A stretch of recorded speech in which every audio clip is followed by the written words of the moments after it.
Hola, hola, bienvenidas, bienvenidos a Baraka en el aire. ¿Cómo están todos? Aquí estamos en otra mañana de Mantra FM, en otra mañana fría de la ciudad de Buenos Aires. Para todo el mundo estamos transmitiendo. Hola Sol, ¿cómo estás? Buen día. Muy buenos días a todo el mundo. Hace un frío, pero también hay humedad, no se entiende. Está hermoso. A mí me gusta un poquito el frío. Yo sé de los que... No, a mí me gusta, me ¿Te gusta. Pero para estar abrigado, ¿no? Obviamente. Además hay una bruma a la mañana, místico, le da un aspecto muy místico. Hay gente que no nos quiere a los que nos gusta el frío. En verdad a mí me gustan todos los climas. Me gusta el frío porque me gusta abrigarme, me gusta la nieve, me gusta el calor para meterme a la pile, no para trabajar. No, está Me gusta la bueno. primavera, me gusta el otoño, ¿no? Bueno, son todos los climas muy lindos. Bueno, ¿cómo estás, Sol? Estoy muy bien adaptándome a este clima, pero estoy muy bien. Bueno, muy bien. Bienvenidos al programa número 66 de Baraka en el aire, en este recorrido simbólico. El número 66 hoy nos invita a detenernos en un umbral sensible, a detenernos en un umbral muy sensible, en donde el dolor, la esperanza y la transformación se entrelazan. Hoy vamos a hablar de psico-oncología. Una disciplina que nos convoca a mirar de frente uno de los desafíos más duros de la experiencia humana, el cáncer. Pero también nos invita a ver qué recursos internos y relaciones podemos desplegar para acompañar a estos procesos, sostener y transformar este tránsito. La psico-oncología, que es lo que vamos a hablar hoy, es una rama de la psicología que se ocupa del acompañamiento emocional, psíquico y existencial, ¿no? De las personas que atraviesan procesos oncológicos, así como de sus familias, sus equipos médicos también, que rodean a estas personas. Se trata de un campo complejo y profundamente humano, donde el cuerpo y la palabra, la historia y el alma y nuestro psiquismo se dan una cita. Bueno, ¿qué te parece, Sol, el tema de hoy? Complejo. Es bastante duro, está bueno igual, pero siento que es como bastante fuerte, creo yo. Nos animamos, es una realidad, una realidad. A veces las realidades dolorosas tendemos a barrerlas abajo de la alfombra. En este programa nos animamos bastante, hemos hablado de muchas cosas incómodas. A mí yo la verdad que no tengo problema, quizás por mi Plutón en casa 10, a veces meterme en temas dolorosos. Bueno, parte de mi vida, soy psicólogo, trabajar con gente que tiene procesos de sufrimiento, distintos tipos de procesos de sufrimiento en este programa. Este programa que es Baraka en el aire, es un programa de la Escuela Baraka de Lenguajes Simbólicos. Si querés estudiar con nosotros astrología, tarot y otro tipo de lenguajes simbólicos, seguinos en todas las redes como @escuela baraka. También nos podés escribir al WhatsApp, ¿no, Sol? Sí, exacto. El número de WhatsApp es 11 33 09 2822. Muy bien, mucha gente que nos está escuchando, que nos escucha siempre por Mantra FM, que nos escribe, pueden escribirnos sus comentarios sobre lo que vamos hablando, si tienen algún familiar, si ustedes mismos han atravesado o están atravesando algún proceso oncológico, que suele ser un proceso también de transformación existencial, exterior, interior, muy profundo, nos pueden escribir. Y también síganos a través de las redes @Escuela Baraka para enterarse de toda la información que vamos brindando sobre el lenguaje simbólico, y por supuesto vamos a tomar este tema desde un aspecto serio y simbólico. Voy a bajar el aire acondicionado porque calor. Bueno, la oncología es una rama de la medicina que se dedica al estudio, diagnóstico y tratamiento del cáncer. Pero no podemos hablar del cáncer solo en términos médicos, porque donde hay una célula alterada también hay un sujeto, y donde hay un sujeto hay vínculos, hay una biografía, hay emociones, hay deseos, hay anhelos, hay un sentido de vida, no es solo un cuerpo. La psico-oncología nace precisamente para dar respuesta a esa dimensión olvidada, para devolverle al proceso oncológico su profundidad subjetiva, que lo merece, y no solo tomarlo como un cuerpo. No se trata solo de un cuerpo, digamos, que enferma, sino de un alma, de un psiquismo que atraviesa un proceso y muchas veces atraviesa un umbral. Y en ese tránsito, la palabra, el silencio, la escucha, el afecto, la compañía, pueden marcar la diferencia entre la desolación y la presencia, entre la angustia y el sostén, entre la pérdida de sentido y el encuentro o hasta la elección de un nuevo sentido de vida más profundo, más auténtico. Una oportunidad. Así que de eso vamos a hablar hoy. Y como siempre, haciendo la numerología, el programa es el programa número 66. Este es el programa 66. En el tarot de Marsella, al no haber un arcano mayor número 66, podemos mirar en principio el 6, ¿no? Porque bueno, siempre se hace una reducción numérica, pero sale el 6 en los enamorados. Este arcano, vamos a ponerlo por aquí, lo tengo por aquí, esta vez no me olvidé. El arcano 6 es los enamorados. Este arcano habla de la elección, del cruce de caminos. Habla de vínculos profundamente emocionales y de elecciones profundas que se tienen que tomar. Quedarse con viejos mandatos, quedarse respondiendo a estructuras que no son propias y que realmente no las logro integrar en su totalidad como propias, respondiendo por culpa o por un sentido que en verdad no me pertenece, en vez de conectarme como hace este enamorado que mira hacia atrás a una mujer anciana que parece una estatua, o mira hacia una mujer donde se puede encontrar la belleza, símbolo, mujer, símbolo de la belleza divina en el mundo. Queridas mujeres, son el símbolo de la belleza divina en el mundo, y perdón por mi machismo. Pero bueno, así lo siento. Y este Cupido que apunta al corazón, dando, brindando, ofreciendo la oportunidad de dar una elección. Muchas veces se piensa el arcano, perdón que estoy intentando bajarle el volumen a este nuevo dispositivo que tengo y no logro hacerlo. Ahí está. Clink, clink, clink. Ah, capaz tengo que silenciarlo. Bueno, nada que ver. Claro, le bajas acá. Pero le bajo volumen y sigue sonando. De acá es, ¿no? Sí. Qué grande, Sol. Menos mal que tenemos acá a alguien joven, que el tatarabuelo.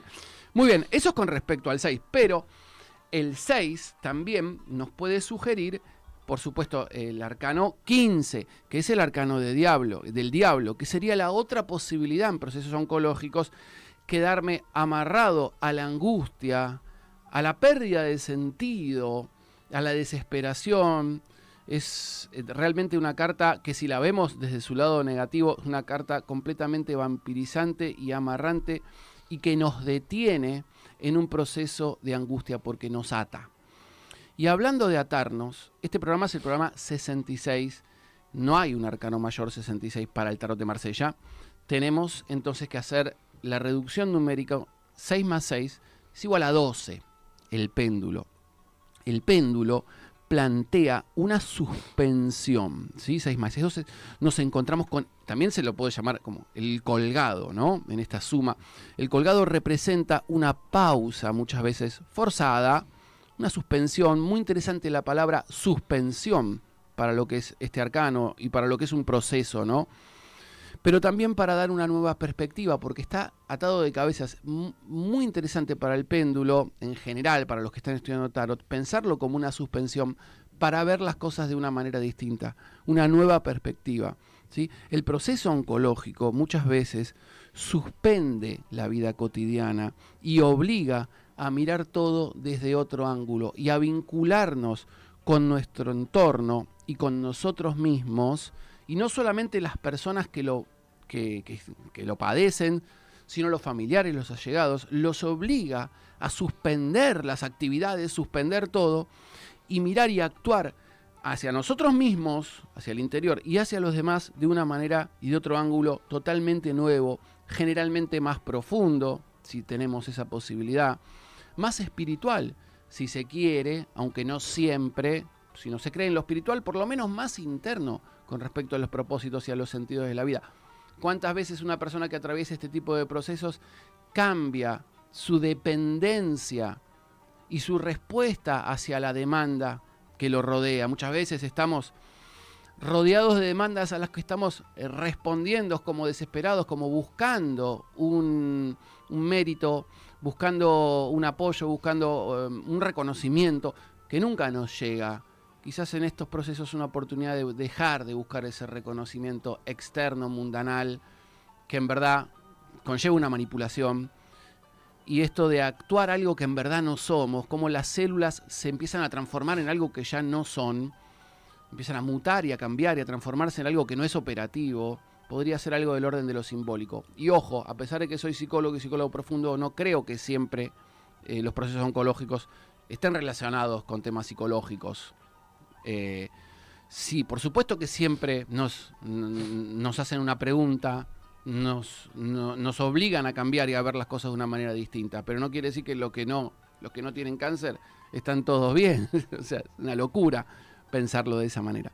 En el tarot egipcio de Kier, el arcano 66, por ejemplo, es el renacimiento, se llama el renacimiento, un nombre muy interesante, un arcano profundamente simbólico para este programa, porque ahí donde parece haber un final, si hablamos de la carta del renacimiento, puede en verdad haber una transformación profunda, puede haber un nuevo inicio. El renacimiento es el símbolo de lo que se resignifica, de lo que vuelve con otra forma, con otra luz. Muy bien, y espero que les interese el tema que proponemos hoy y que nos escriban.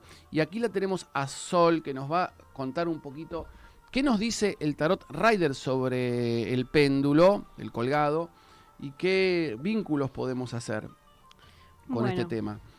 En el Rider, el arcano, número 12 es el colgado. En Marsella tiene otro nombre, que es el péndulo. El péndulo. Como bien dijiste, lo que trae el colgado a nuestras vidas es, un momento primero del sacrificio, como que en estos procesos tal vez un poco más difíciles, en donde un familiar o uno mismo tiene que atravesar una enfermedad bastante complicada, hay que hacer ciertos sacrificios en nuestras vidas, tal vez dejar atrás cosas que veníamos haciendo o nuestros familiares tienen que dejar atrás eso.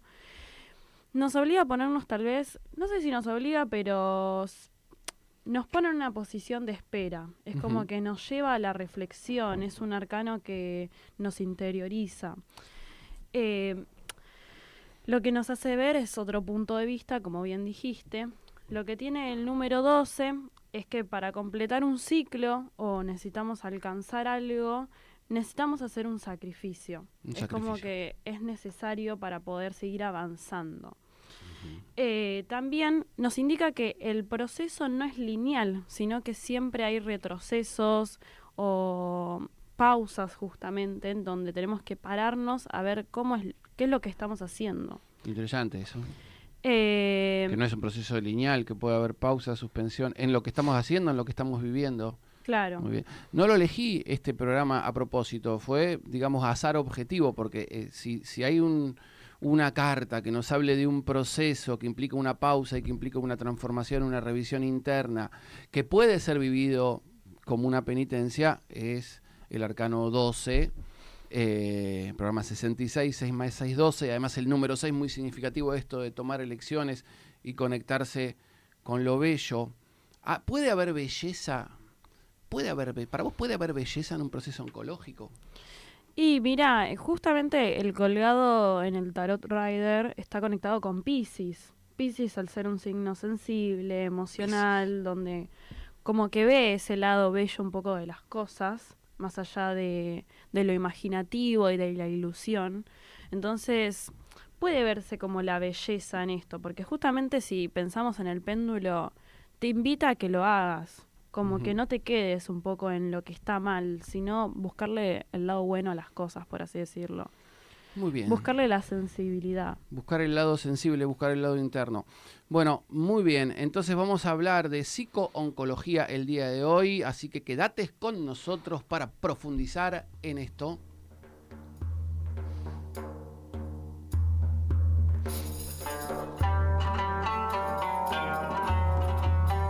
Bueno, y hablando de si se puede encontrar belleza en un proceso oncológico, en un proceso doloroso, tanto para una persona como para quienes lo rodean, se puede encontrar transformación, se puede encontrar belleza en eso. Y hablando de Piscis, tenemos un invitado hoy pisciano justamente, Mira. en este viaje arquetípico entre ustedes y nosotros, en esta aventura que hacemos cada jueves, en meternos en los simbolismos que aparecen, no solamente en los lenguajes simbólicos estipulados como tales, sino en todo lo que pasa en la vida. Andrés López Garraza es psicólogo, especialista en clínica, en psicogerontología y en psicooncología, con mucha experiencia en la materia. Nos va a ayudar el día de hoy a entender un poquito más de qué se trata la psicooncología, cómo se trabaja en estos procesos con pacientes, con familiares, con equipos, y qué aprendizaje nos puede dejar este trabajo con lo más delicado del ser humano. Hola Andrés, buen día. Buen día, Gastón. ¿Cómo estás? ¿Me escuchás? Te escucho. Creo que hay un poquito de delay, pero te escucho perfecto. ¿Lo vamos a ver también, Andrés? ¿Va a aparecer ahí en pantalla? Muy bien. Tenemos delay también acá en las pantallas. ¿Cómo estás? Buen día, muchísimas gracias. Es un honor. El honor es mío, querido Gastón Gandolfi. ¿Cómo andás, mi ¿Cómo anda? Bueno, amigo? les cuento Te que mando Andrés también es un amigo íntimo mío, compañero, colega y compañero en la universidad, en la orgullosos estudiantes de la universidad pública. Un día muy importante ayer, muy lindo. Me parece que vos anduviste caminando por las calles ayer, ¿no? ¿O no? No estuve, pero seguí muy atento a los acontecimientos, por supuesto. Bueno, buenísimo. Bueno, contanos un poquito, ¿qué es la psicooncología? ¿De qué se trata? Yo un poco lo definí, pero dale. ¿Qué es la psicooncología? Un poco el nombre lo dice, ¿no? Es la parte psico y la parte de la oncología. Uh-huh. No es un trabajo, no es lo que hacen los médicos. Los médicos oncólogos hacen una tarea. Yo soy psicólogo y me encargo de la parte de la oncología en la que se tratan y se abordan problemas o circunstancias de salud mental Uh-huh. eh, propios de los procesos oncológicos. La salud mental de los procesos oncológicos tienen algunas características generalizables, ¿sí? Que se pueden agrupar, así como cualquier especialidad de la psicología, ¿se entiende? Sí. Eh, en general hay cuatro eh, cuatro grandes grupos, digamos, ¿no? De pacientes que Bien. pueden tener que ver con el impacto de trabajar. Los psicólogos pueden trabajar lo que es el impacto inicial de, O sea que de los procesos oncológicos. se agrupan Claro. 4 tipos de pacientes. ¿Y de qué se tratan? Y claro, no. Cuatro tipos de circunstancias, puedo Circunstancias, decir. claro, bien. Claro, cuando los pacientes se encuentran con el diagnóstico por primera vez, qué sucede con ese impacto inicial, cuánto pudieron escuchar del diagnóstico, qué expectativas tenían en relación a su vida cotidiana, cuáles eran los planes que pueden haberse interrumpido o no, de qué se trata el proceso oncológico, qué tipos de tratamientos, etc. También pueden haber pacientes, otras circunstancias, pueden ser pacientes ya que están dentro del tratamiento, donde el tratamiento les trae cansancio, dolor físico, cómo lidiar emocionalmente y anímicamente con esas limitaciones físicas que van apareciendo,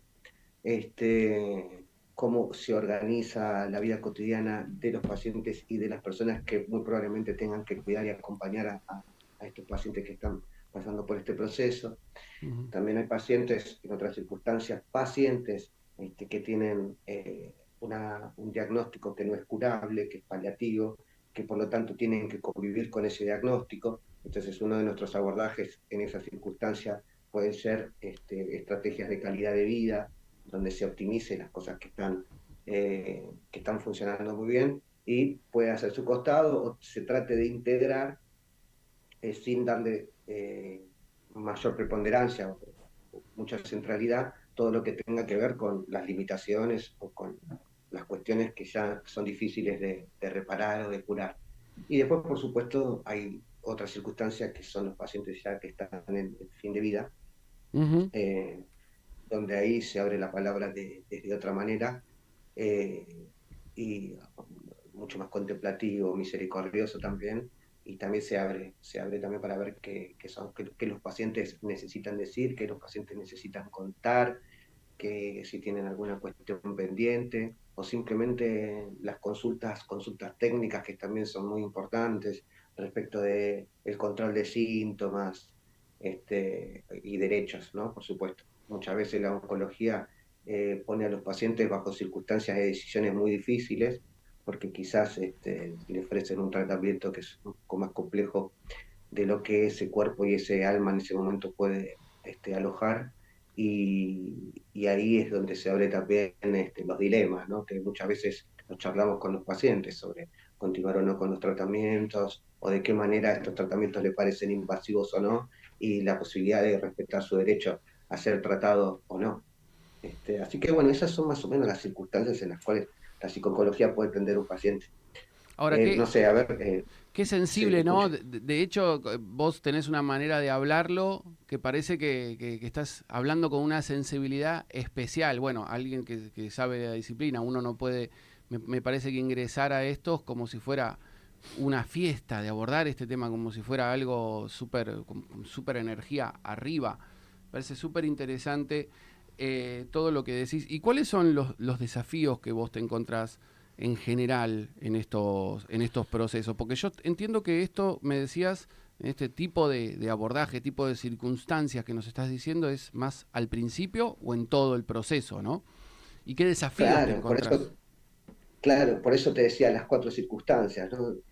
Pacientes iniciales que recién tienen el diagnóstico, los que están en tratamiento, o los que están con enfermedades paliativas, o ya en instancias más finales de un proceso oncológico. Sí, Mm, ¿y con qué desafíos me encuentro? Y sí. para cada instancia son desafíos distintos, por supuesto. Es algo que No es lo un mismo. desafío interno y externo, ¿no? Algo que te conmueve también a vos como sujeto, como persona ahí. Sí, desafío interno, el primer desafío interno es comprender que yo no estoy pasando por ese diagnóstico, o al menos que yo sea consciente de eso. No estoy pasando por ese diagnóstico, no estoy pasando por la misma circunstancia. Entonces, uno de los desafíos internos fundamentales desde mi rol es poder alojar a la persona dentro de su sufrimiento, respetando que no soy yo el que le está pasando. Por lo tanto, muchas veces te pueden decir cosas que dentro de la lógica de la salud mental, vos decís, pero ¿cómo puedes llegar a pensar esto? ¿Cómo puedes llegar a decir eso? Si no tiene sentido, no tiene lógica. Bueno, muchas veces el desafío ahí es donde aparece un desafío, donde le preguntan a los pacientes por qué deciden esas cosas, por qué dicen lo que dicen, por qué entienden la enfermedad como la entienden. Mm, Ese es el primer desafío, el poder contemplar eso como viene, ¿no? Para después organizar y priorizar de alguna manera que la posibilidad de tratarse y de enfrentar la enfermedad es posible, ¿no? estoy pensando cómo ponerte en la piel del otro si a vos no te pasa. Un poquito eso me resuena con lo que estás diciendo. Y claro, bueno, ese es por eso se llama desafío. La verdad es que Ujú, no hay un lugar de llegada, no hay un lugar de llegada, y tampoco podemos quedarnos quietos frente a eso. Es decir, es un dilema. Es decir, no me puedo quedar quieto y tampoco puedo decirle, o puedo entender de primera mano, digamos, qué es lo que esa persona le está pasando. Para mí ese es un desafío. Otro desafío es que es un trabajo muy interdisciplinario. Es un trabajo que requiere sí o sí de la conversación con otros profesionales, trabajadores sociales, ni hablar de los médicos. Los médicos son los que te pueden señalar los efectos secundarios que puede tener cualquier medicamento. A veces claro. uno está tratando sobre un problema psicológico y en realidad es porque está tomando un medicamento que, no sé, puede traerle algún grado de confusión. Entonces uno Claro. está trabajando psicológicamente algo que por ahí desconoce que en los médicos está haciendo efecto. Ojo que Eh, eso puede pasar no solamente en la oncología. Yo me fijo mucho en la medicina, o sea, en la psicología clínica con todos los pacientes, ni ver hablar. qué medicación está tomando, si tiene algún tema de enfermedad. Mismo tener digamos, una obstrucción nasal que respirás más de una nariz que la otra te puede hacer cambios de carácter, me imagino, en esto. Pero ni hablar. Y mucho, y muchas cosas que no sabemos, porque muchas veces, si los pacientes son adultos mayores, hay polidiagnósticos, por ahí hay Mm, más diagnósticos, hay más medicaciones inclusive más que los oncológicos. Entonces ahí sí, y si esos medicamentos encima se combinan, pueden haber efectos que nosotros desconocemos. Por lo tanto, ahí, volviendo al tema de los desafíos, ese es un desafío bien interesante, digamos, ¿no? Poder comprender. Hay otras circunstancias también que juegan, como por ejemplo los medicamentos.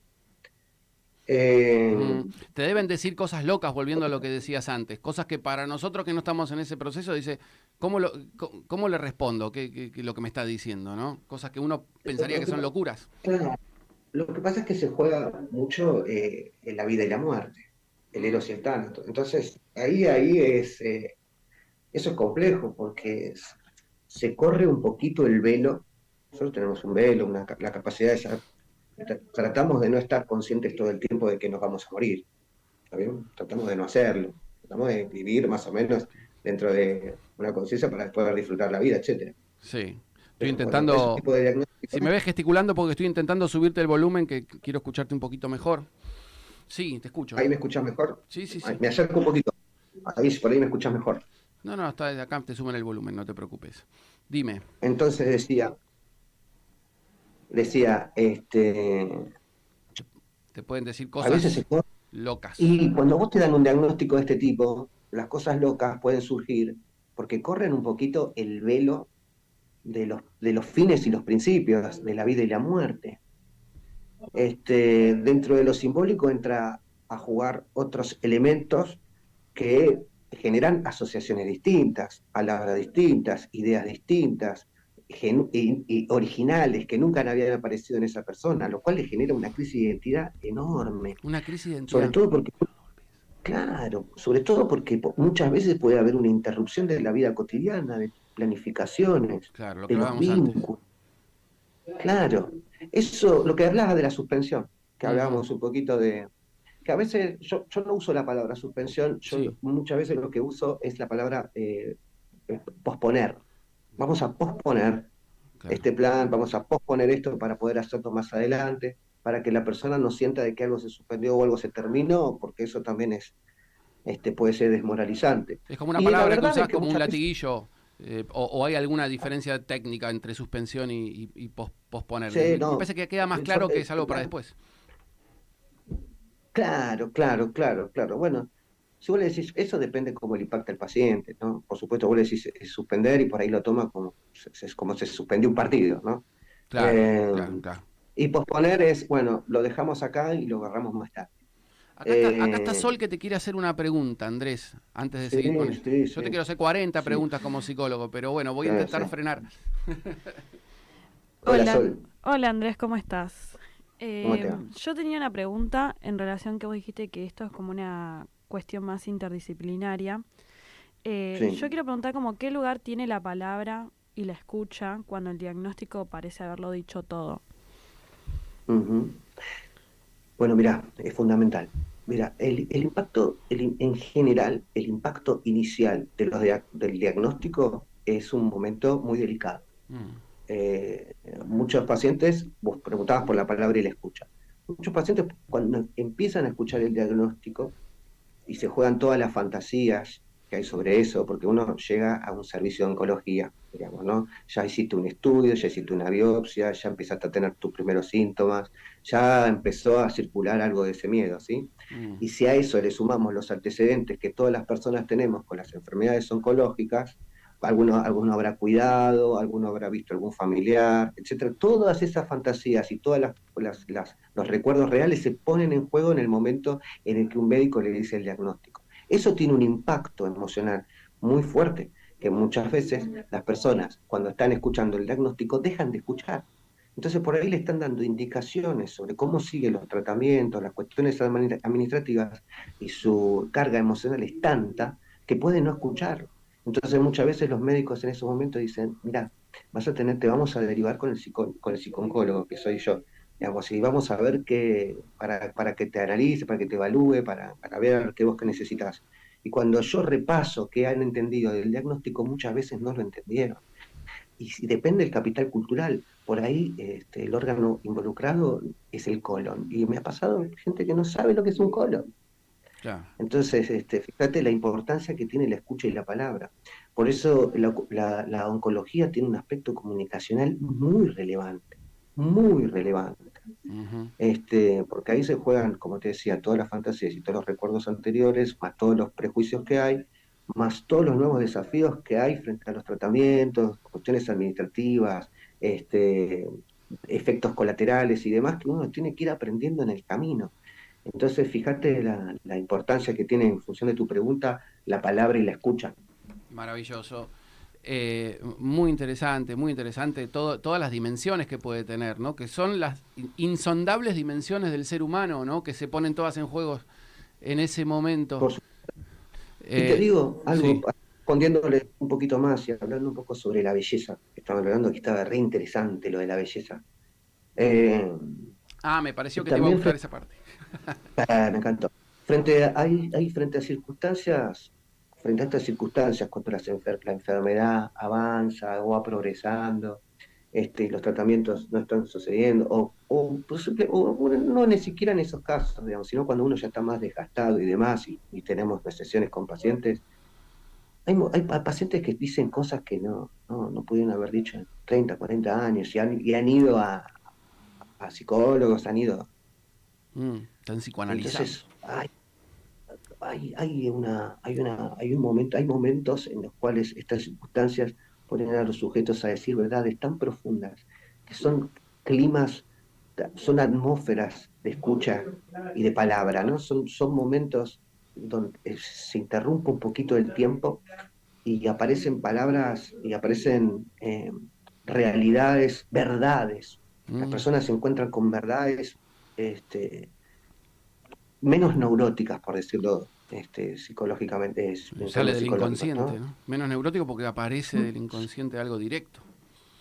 Directo, directo, con un anclaje directo con la realidad y que la llevan a hacer cambios en lo concreto en pocos días. Muy Mm, probable que a un paciente oncológico que ya viene con el corazón en la mano, vos le digas, che, mirá, necesitas organizarte, priorizar tu salud y hablar con alguno de tus hijos que te vaya a cuidar. A la otra semana te dice, ya hice las 3 cosas que me pediste. claro, claro, se activan cosas Que no que... es lo que muchas veces nos sucede con nuestros pacientes, o por lo menos en mi experiencia clínica, con otros pacientes, decir, che, lo que te convendría es esto, y bueno, por ahí pasan 2 o 3 meses hasta que eso se escucha y eso se realiza y se ve lo concreto de eso.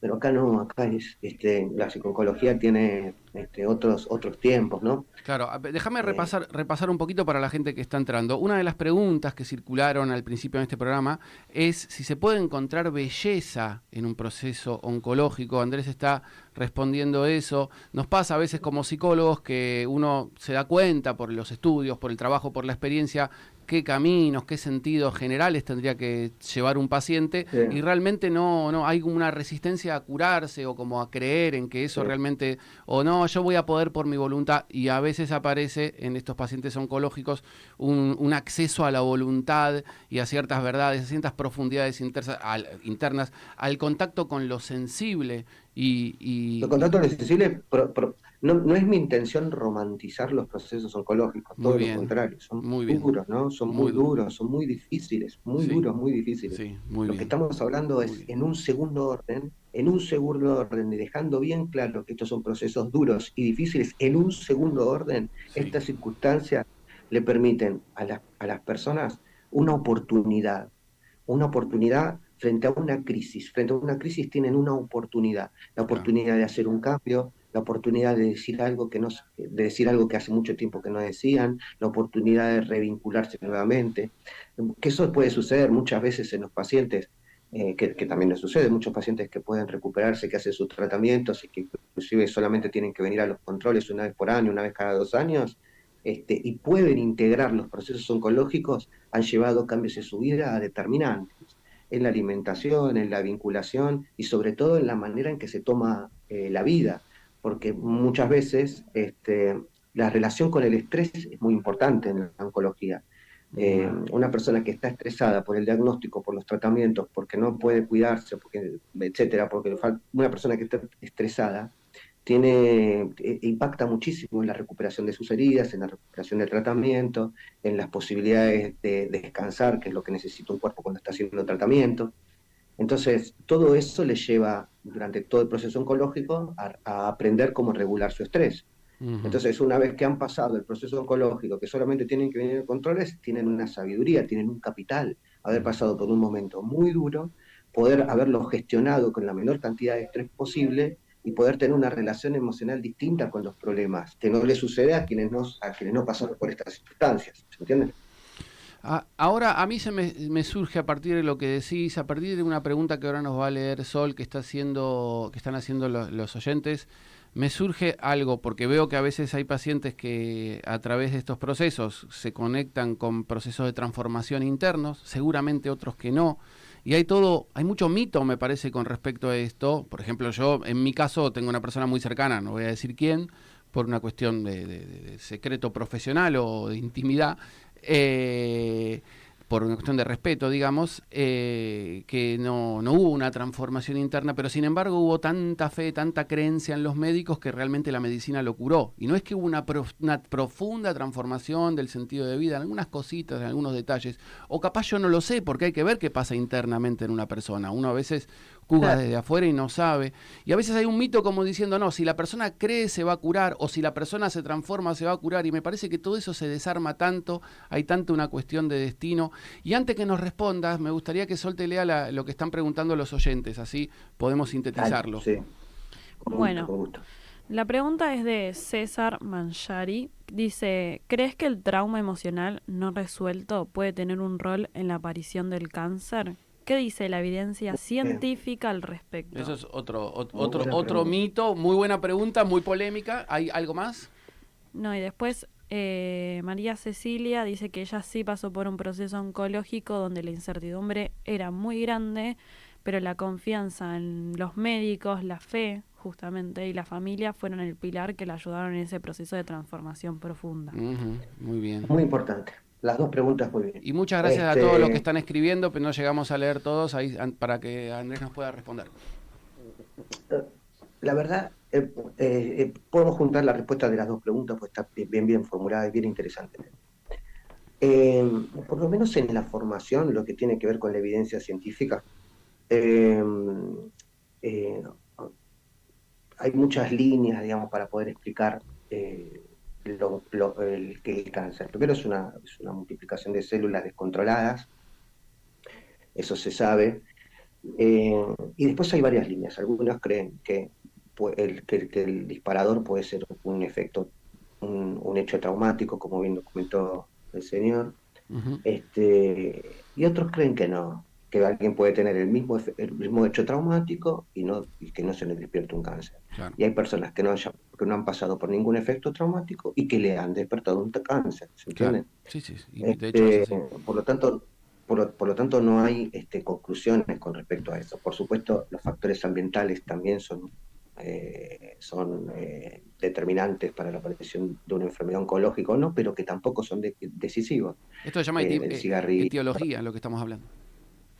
El cigarrillo, no sé, exponerse a lugares de peligro ambiental, ¿se entiende? ¿No? Vivir cerca del riachuelo, no sé, estar todo el tiempo con contaminantes, etcétera. Y también hay un fuerte factor genético que juega, ¿no? Sobre todo las personas que tienen en los padres alguna enfermedad oncológica, en muchos casos se les sugiere que hagan un control o que puedan ver a esos médicos por los antecedentes. Pero la verdad es que no hay una conclusión directa. Ahora sí lo que sí se puede decir es que hay veces que un hecho traumático afecta la estabilidad de las personas. La estabilidad de la persona, un hecho traumático los altera, despierta el estrés, no te deja dormir, empezás a alimentarte mal, empezás a deprimirte o alguna cuestión así, y eso afecta al sistema inmunitario. Dormir mal. Y por lo tanto puede ser que te bajen las defensas y eso implica que te enfermes. Entonces ahí sí habría una linealidad entre lo que estaba preguntando el señor primero, digamos, y una linealidad entre un efecto traumático y la enfermedad, cuando esas cosas suceden. Pero también puede pasar que a alguien no le pase lo mismo y no se enferme de cáncer, o que no le pase esto y que se enferme de cáncer igual. Y una de las cosas que tiene sobre todo esta disciplina, es que hay que lidiar mucho con la incertidumbre, porque, porque lo que pregunta el primer señor es también incertidumbre. ¿Por qué a mí y no a otro? ¿Por qué a mí? ¿Por qué ahora? No, ¿por qué? ¿Por ¿Por qué a mí? qué ¿Por qué ahora? esto? Claro, esa incertidumbre también es a futuro. ¿Por qué? Eh, ¿Cómo va a seguir esto? Porque los médicos por ahí te aseguran un tratamiento, pero vos no sabés si ese tratamiento es efectivo, porque ahí se relacionan el tratamiento, la persona y el diagnóstico. Por lo tanto, es un juego tripartito en el cual las combinaciones son distintas y no hay una linealidad donde una paciente termine de la misma manera que otro. Por lo tanto, el grado de incertidumbre es verdad. Es una incertidumbre antes que despertó la enfermedad, por qué la tengo yo y por qué en este momento y a qué vino, y también incertidumbre para después, cómo sigue este tratamiento, cómo avanza, va a ser efectivo o no. Por lo tanto, es uno de los grandes desafíos de la oncología trabajar con la incertidumbre. Lo que nosotros sugerimos y hacemos mucho hincapié es en el aquí y ahora, ¿no? En lo que se presenta como desafío actual. Bueno, tenés este tratamiento por delante, bueno, vamos a enfocarnos en este tratamiento. ¿Y pero qué va a pasar si después me dijeron que me tengo que operar? Ok, sí, después tengo que operar. Primero vamos a hacer bien esta quimioterapia que va a atacar directamente el diagnóstico. Vamos a establecer estrategias para que puedas estar acompañado, para que puedas estar tranquilo, para que puedas estar confiado. Y bueno, si viene la operación, después vamos a enfocarnos un poquito más en la operación, pero hoy vamos a fijarnos en esto, digamos, ¿no? Entonces, mucho en el aquí y ahora, mucho hincapié en eso, eh, y dar lugar a la palabra, porque muchas veces esa incertidumbre tiene que ver con fantasías, con cuestiones de la propia historia, que con el hecho de poder darle un lugar para que los pacientes puedan hablarlo, resignifican de tal manera que esa incertidumbre, aunque existe, baja la ansiedad. Existe la incertidumbre, pero no genera la ansiedad que puede generar un estado de estrés, que puede generar un estado de protección frente a un tratamiento mientras lo estás haciendo. ¿Se entiende Se entiende perfecto. el abordaje? Y esto que hablábamos de este mito polémico, que yo por supuesto no estoy muy de acuerdo, porque aparece mucho de lo que es el destino, de que si uno se transforma interiormente, bueno, capaz la cura viene. Yo creo que yo como psicólogo me doy cuenta que cuando hay un órgano enfermo, seguramente hay una posibilidad para abordar muchas cuestiones neuróticas de uno, pero la cura o no cura de ese órgano ya pasa por otro lado medio difícil de abordar con la psicología. No sé qué pensás de esto. Mira, hay una línea, sobre todo, me sale una psicóloga que que abrió un centro en Chile, es decir, tiene libros sobre la relación simbólica con las enfermedades oncológicas, que es muy interesante. Inclusive médicos con los que trabajo aquí también hablan sobre la revisión simbólica para las enfermedades, tanto como para que despierten como para curar. Pero la verdad es que no son concluyentes, Gastón. Claro. Son cuestiones que no son concluyentes, para mí son aportes, hay que seguirlos investigando, yo los leo, yo los escucho, para mí hay que estar bien atento a eso. No El me peligro es cierro. dar falsas esperanzas, ¿no? En esto.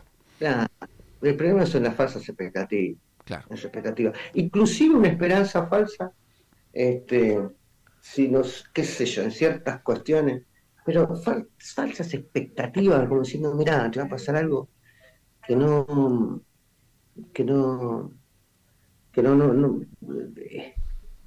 yo he tenido pacientes que han tomado caminos alternativos y han tenido eh, progreso, otra que no tan bueno, y pero bueno, tampoco hay que ser concluyente, digamos, ¿no? Yo Claro. estoy abierto, digamos. También, para mí es fundamental también las decisiones de las personas. La Claro. autonomía es central, Es lo que más se respeta. inclusive más. Y por supuesto, yo creo que la autonomía es lo más importante, sobre todo en este tipo de circunstancias tan complejas, donde se juega la vida y la muerte. No, la autonomía tiene que ser muy... las reacciones dogmáticas de la medicina solamente pueden llevar por una confusión, a un abordaje deshumanizante. Tanto para un lado como para el otro, ¿no? Para un lado Sí. demasiado New Age como un demasiado dogmático cuadrado. Bueno, Sol, ¿querés Los dogmas, ¿Perdón? los dogmas, los dogmas, los dogmas, Los los dogmas. dogmas son bravos. Los Los dogmas. dogmas. Sí, hay dogmas New Age hoy en día. Estamos llenando a la sociedad de dogmas New Age sin saberlos, que también son tan peligrosos como los dogmas positivistas, yo qué sé. Sol, ¿querés preguntarle algo más? Decir algo más a Andrés, porque nos quedan 3 minutitos. Bueno, yo tengo podría ser una última pregunta igual. Adelante. ¿Qué nos enseña las 5 oncologías sobre la vida y la muerte? ¿Las 5 oncologías? Las psico. Tal vez lo produce. Escuché más. Me trabé. Sí. 15. Muchísimo, pero ya 15. en 3 minutos encima, ¿viste? Sí, no, pero está bien interesante. Yo te puedo decir mi experiencia.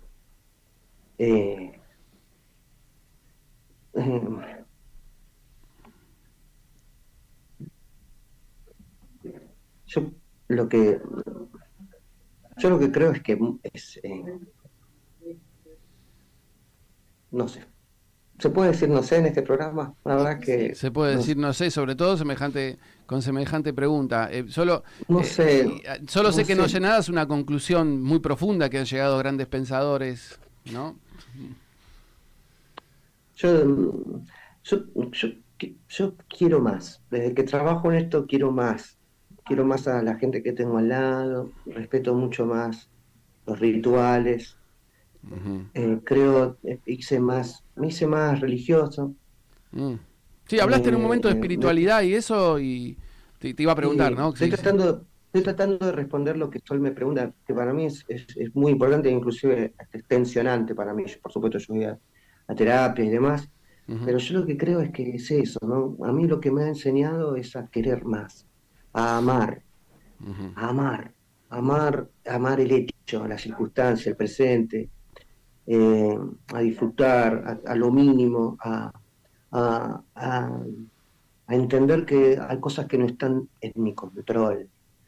La misericordia, me ha enseñado mucho la misericordia, me ha enseñado mucho a contemplar, a la distancia. He aprendido mucho sobre la vida y la muerte, he aprendido mucho eso, ¿no? El poco control que tenemos sobre eso y lo inútil que es ir en contra de eso, ¿no? Lo inútil que es. ¿Y qué experiencias me imagino que atravesaste en todos esos procesos que de alguna manera uno no puede evitar quedar empapado y aprender? No creo poder hablarlas ahora. Claro, yo creo que eso va a ser esas reflexiones con gusto, esta respuesta que Sol hace, con gusto la voy a poder responder, espero, con más claridad, dentro de unos años, con un poco más de distancia. Ahora mismo estoy en el consultorio del hospital. ¿Estás ahí? Bien. Estoy acá en el hospital, inclusive hay médicos que están escuchando esto. Y por eso te digo, todavía tengo la nariz muy pegada al vidrio. Bueno, pero igualmente está clarísima la respuesta, porque en definitiva es un aprendizaje a través de la experiencia, y la experiencia es muy difícil transmitirla con palabras, transmitir las sensaciones, que es lo que más nos enseñan, las emociones, las sensaciones, este tipo de sensaciones tan sanas del amor, de querer más al otro, de mirar al otro con más amor, con más respeto de su humanidad, una cosa maravillosa. Eso, contemplación, misericordia. Se lidia con elementos como la esperanza de una manera distinta. La esperanza pasa a ser un elemento central. La estrategia, la calidad de vida, el disfrute, son elementos que son centrales. ¿Dónde estás, Andrés, por si la gente quiere contactarte, quiere pasar? Por supuesto, no como algo, no sos un influencer, sino como si quiere acercarse a hacer un tratamiento ahí, donde estás vos o con vos en forma clínica, privada. ¿Cómo te contactan? Yo trabajo para el servicio de psico-oncología, un servicio de psico-oncología. En realidad estoy en el servicio de oncología del Hospital Milstein. El Hospital Milstein.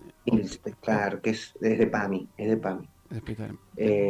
Y trabajo con los pacientes oncológicos que me derivan acá, es decir, no tengo un consultorio abierto, ¿no? Puedes pedir un turno en PAMI conmigo, digamos, ¿no? Yo soy una especialista técnico, por decirlo de una manera, acá también hay nutrición, no sé cómo decirte, en oncología para los pacientes. Muchísimas gracias a toda la gente que nos está escribiendo, que no hemos llegado a leer. Nos estamos despidiendo. Voy a despedir ahora a Andrés porque nos queda solamente un minuto. Sol, también, si querés despedirte, decir algo más. Muchas gracias, Andrés, por este contacto. Vamos a seguir hablando. Muchas gracias. Un abrazo enorme para todos y un abrazo para vos, Gastón, querido. Sos un fenómeno, chaval. Igualmente, nos vemos prontito. Bueno, gente, espero que les haya gustado este programa muy profundo, muy sensible. Me encantó lo que dijo, me encantó cómo se fue desarrollando y cómo fue calando cada vez más hondo la entrevista, y nuestro invitado, que claramente tiene mucha experiencia en esto y por lo que nos decía va a tener mucho más, va a seguir estando ahí. Muchísimas gracias por este encuentro, nos vemos el jueves que viene. Chau Sol, chau gente. Bye bye.